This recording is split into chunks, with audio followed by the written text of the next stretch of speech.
What's up with you fine folks? Today we are reviewing a 1992 drama thriller movie titled Juice, which has a 7 out of 10 score on IMDb.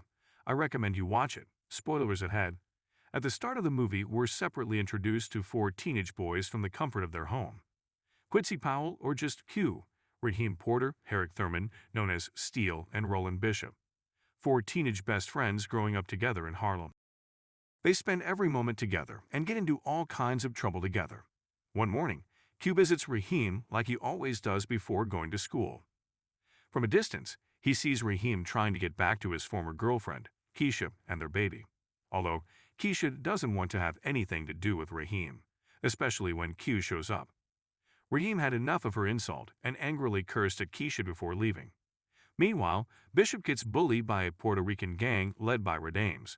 When Q and Raheem notices this, they rush to help their fellow brother in need. A fight is about to break out in the open when Old Man Quiles jumps them and chases the hooligans away with his pistol. Taking shelter in another street, the homeboys laugh it all out and make fun about the chase. Immediately, Steele joins the crew and explains to them the reason he was late was because he was, banging some girl. However, his friends make fun of the girl. Steele angrily walks away and they make fun of the matter. Instead of attending school, they regularly skip school and spend their days hanging out at a neighborhood arcade center owned by Trip. Everyone gets together and plays games. Those were the days. I digress. Back to our scheduled programming. The cops know about their regular meeting spot, so they often bust them in there. Everyone else fled the scene except our poor homie Steele, who didn't even know what was happening. Raheem gets chased by a cop, and so do Q and Bishop. The cops pin them at a rooftop, but the two besties jump over to the top of another building and mock the cops before escaping them. So now they're hood superheroes. Anyway, later on, the three of them gathered around to wait for Steele near a police station. After Steele escapes, they quickly run out of sight again so they don't get caught. Afterwards, they come across a poster about a DJ audition coming up soon. Q is aspiring to be a professional DJ, but Steele calls him a local mixer. Q becomes offended and decides to go to a record store and do what they do best. Yes, you guessed it. The five-finger discount. All for his personal interest. As they get to the store, they execute their plan. Q flirts with the lady working in the store, while the others pass on several records to Steele, who hides them in his newspaper. As soon as they're done, they run out of the store. Walking back home, Q goes into a bar to get a drink and runs into an old friend who robs the bar. He lets Q out of the bar and continues to rob. As soon as Q tells his crew, Bishop tries to force his way in to assist the robber, but Raheem rejects his request and calms him. Not long after, the boys hang out at Steele's apartment. Bishop turns on the television and coincidentally, they find out over the news that their friend who was just trying to rob the bar had been gunned down by two officers. Pause. I hate this story has to move, bud. There is no way the cops responded that fast. And who called the cops? I digress. Back to it. Fed up with the harassment he and his friends have endured, Bishop decides that the group must go on to do bigger things in order to win respect. He cried because they ran from everything so much on the street, and he wanted to make it stop. Also adding they should have helped their friend out rob the bar. However, Q openly disagrees with him. The both of them throw cursed words at each other and almost get into a fight, but Raheem breaks it out and demands the both of them apologize immediately. A while later, Q goes to see his girlfriend Yolanda, at the middle of sending her ex-husband, who has an attitude, out of her house. Q gets closer to Yolanda, and they have a moment. After a brief moment, we see the two together laying on a bed. When Q gets home, Raheem waits for him at the stairs. Raheem informs him about a serious group meeting, and they all need to be there. Although he never said what the meeting would entail, Q goes into his room and continues practicing for the upcoming DJ tournament. Few days later, he submitted his DJ mixing track, which turned out to be a success. When he meets with the rest of his friends, they already plan to rob Old Man Quiles. Raheem brought out a gun he recently got. While everyone's face is full of surprises and smiles, Q's face only holds fear and shock. Bishop takes the gun and Q is unsure of the plan, and also fears that it will affect his chances of participating in the DJ competition, which he has yearned to compete in for years. Ultimately, he is eventually pressured by his friends. Yeah, peer pressure is real. On the night of his competition, we're shown different skillful DJs on stage performing. A moment later, Q is announced on stage. As he walks to the stage, he's greeted by a lot of people. The battle begins. Q has to outmatch his fellow competitor. Along their performances, Q is pronounced the winner and respectfully qualifies into the next round. He goes back to meet with his crew, where they whisper something to him. Their next stop is Old Man Quile's store. They wait for the police to take their first patrol before breaking in. During their robbery, Bishop fatally shoots the old man in the head, and the crew flees from the scene. The four of them gather in an abandoned building where they argue over the evening's events. However, they are still quite unable to recover from the fear. Hugh, Raheem and Steele are angry at Bishop for killing Quiles, and Raheem demands that Bishop give the gun to him. However, Bishop resists, and a struggle follows between the two before Bishop shoots Raheem dead.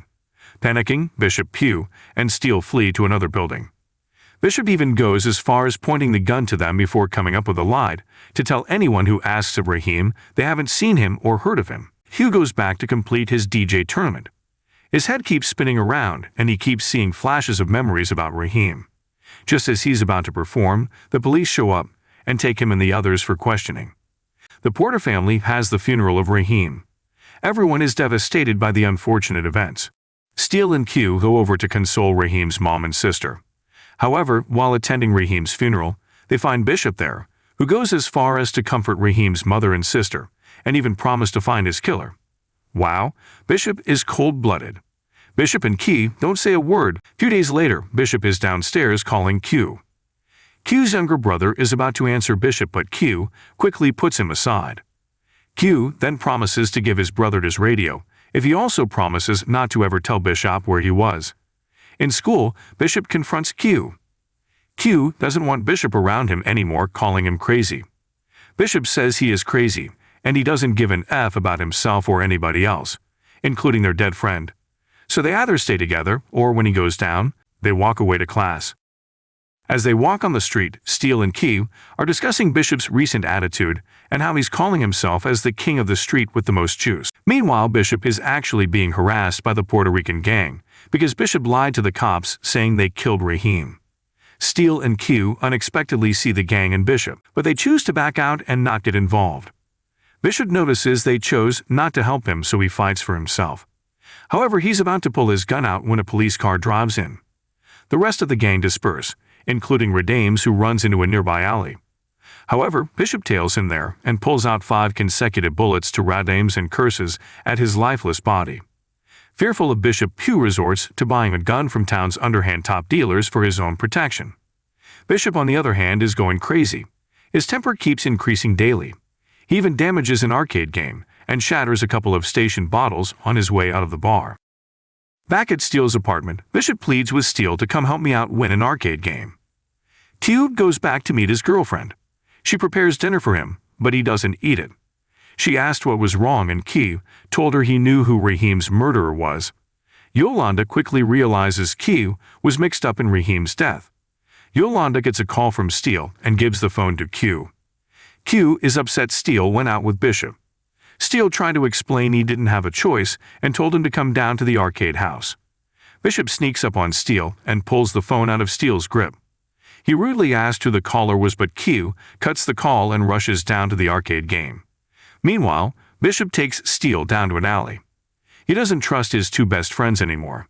He even accused Steele of disloyalty and pointed the gun at Steele. Steele is afraid and angry, but Bishop doesn't care and shoots Steele.